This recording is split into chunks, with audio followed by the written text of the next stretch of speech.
Now let's watch this video, huh? How about, it's called Playing Games the Wrong Way by Rasputin.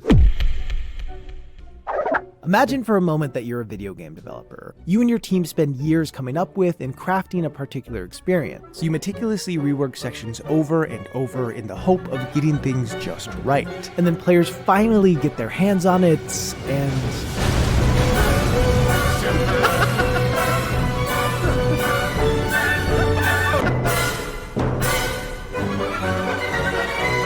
Good opener. God damn. One of the few guarantees of game design is that players will approach any given title in ways that the developers never could have anticipated. Like, I've heard of multiple people who have played through the entirety of Dark Souls without realizing they could lock onto enemies. Also, when I put out a video that mentioned Mario is able to sprint in the original Super Mario Bros., I received hundreds of comments of people saying that they didn't know he could do that. These sorts of misunderstandings happen all the time. Does anyone have an example of doing something like that? I'm trying to think of any time I've completely not known about something.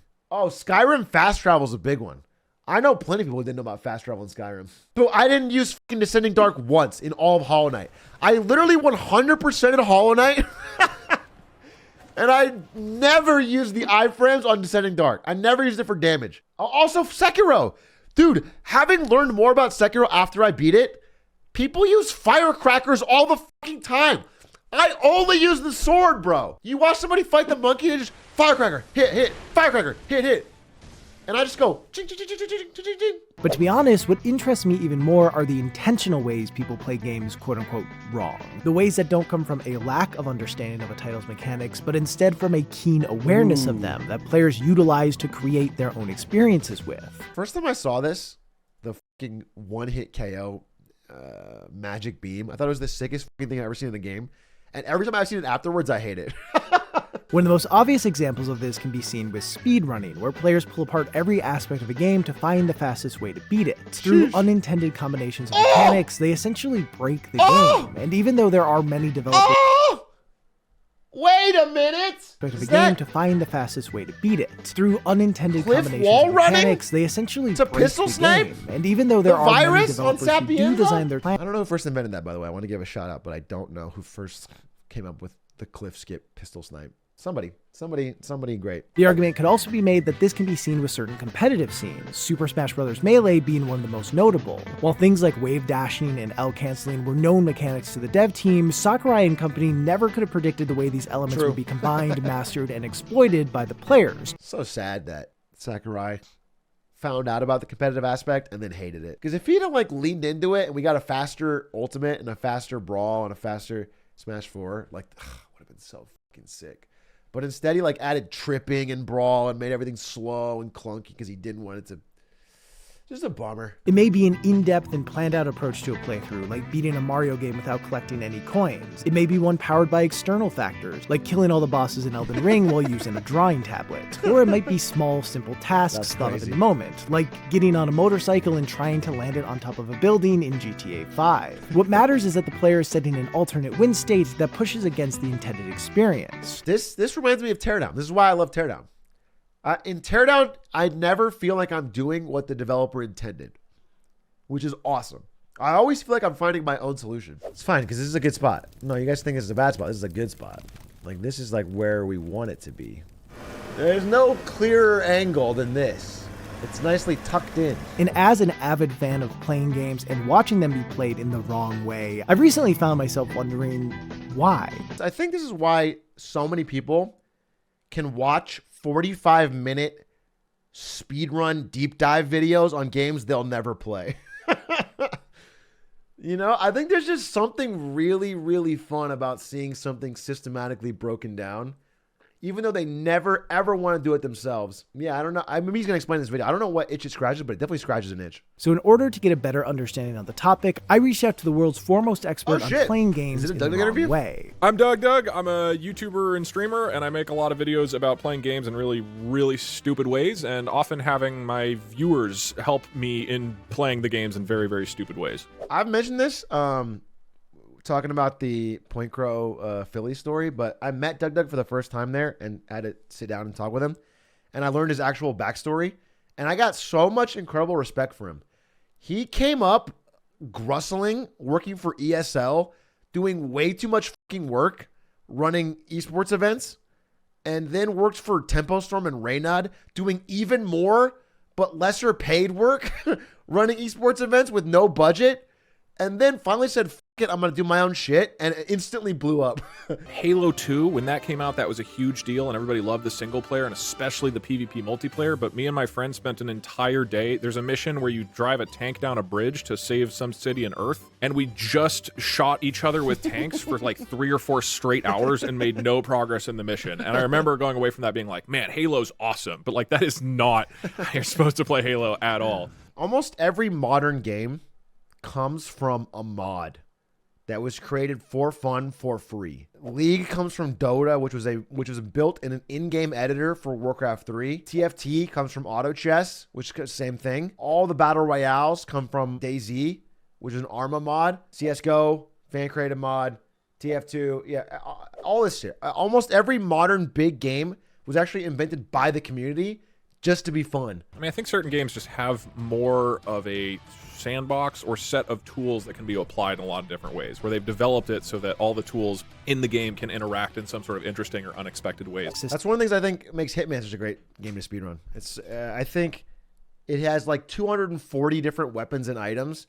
Every level has like 14 different places you can start, and the targets, you know, they move all over the map. So the number of ways you can kill them is like literally infinite, and so people are always finding new routes. Very rarely is just grinding down 1 second on the same route. It's often like finding an entirely new way to kill him, which is really, really cool. For instance, Yeah, a I'm title sad like they're The removing Last this of thing Us as well. really can't be played in that many different ways. Sure, someone could set a challenge for themselves, like trying to beat the game without using a gun, but there aren't all that many options for playing it differently than it was intended to be played. Every Sony big AAA game is kind of like this, right? It's kind of like a playable movie. Last of Us, Uncharted, God of War. It's always has that same third-person camera.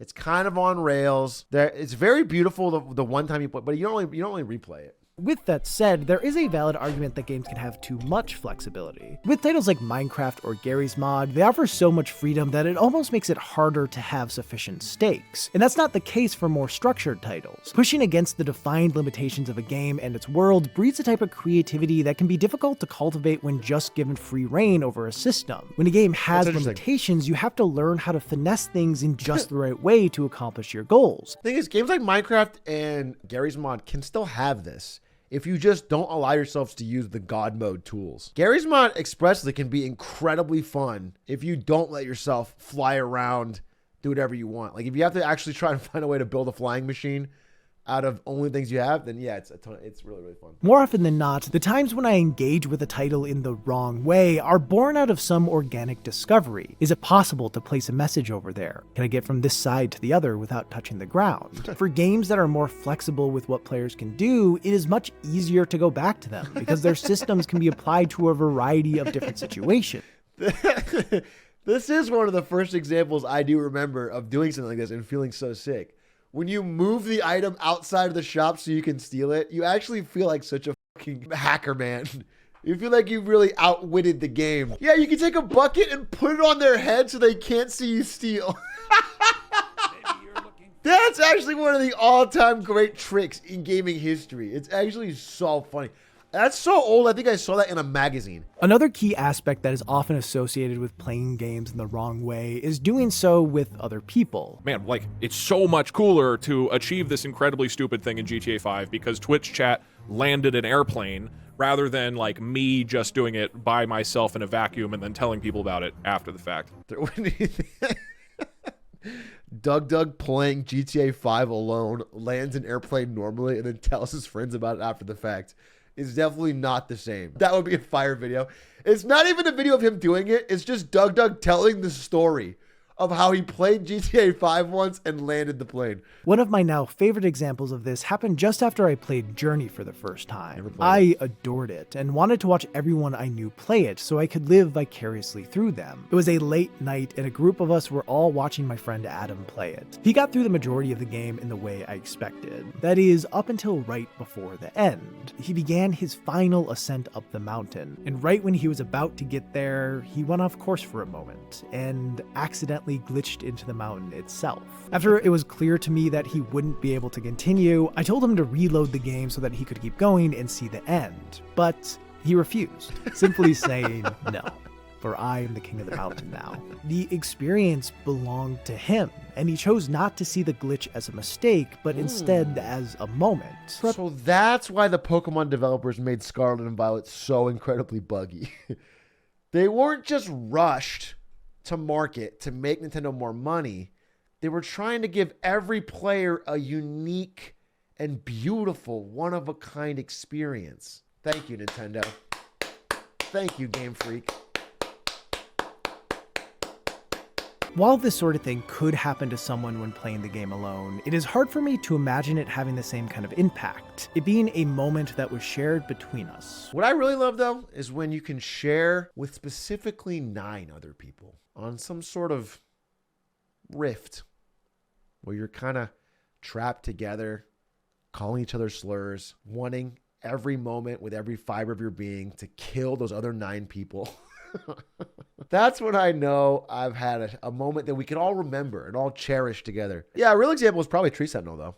Because, like, Tree Sentinel 7 hours by myself, that doesn't have a lot of power to it. But, like, when you get stubborn on stream, and then everyone in chat at first is, like, against it. They're like, move on, move on, move on. And then they start to they start to cheer for you. And then the hours go on and on and on. And everyone start waiting with bated breath. And viewership actually goes up, even though it's such boring content, because everyone wants to be there for the moment. And then you finally get it, and it's like the big. It's, you know, that's fun. That's one of the most fun things you can do on stream. In the same way that I love sharing games with my friends, developers love sharing games with us, as they get to see what all of their hard work will turn into. It's very beautiful and very poignant. But saying developers love sharing games with us, you know, you could flash on screen like 40 million negative reviews by like entitled gamers. I'm just saying, I don't know that every developer loves it all the time, but I see what you're saying, and there's definitely beauty in it. Thank you, Rasputin, an incredible creator. Check his video out. Great video, by the way. That fucking video ruled. Check it.